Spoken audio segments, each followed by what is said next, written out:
হ্যাঁ ভাই এমনি নড়াচড়া শুরু করেন। মুক্তি মুক্তি মুক্তি চাই, অবৈধ আইন মানি না মানব না, মুক্তি মুক্তি মুক্তি চাই, প্রশাসনের আইন মানি না মানব না, মানি না মানব না।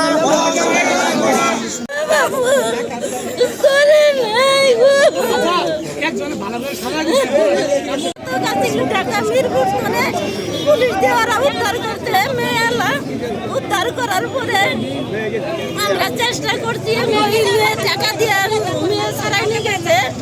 আমাদের সেটা অপহরণ মামলা করছে, ভালোবাসে বিয়ে করছে, সেটা কি অপহরণ কিভাবে হয়? এই লাল মিয়া যে মামলার বাদী, সে একজন মামলাবাজ। সে ওই চাকরির বিষয়ে মানুষের সাথে বিভিন্ন ধরনের প্রতারণা করতো। সে এই মামলা মিথ্যা মামলা থেকে আমরা তার মুক্তি চাই।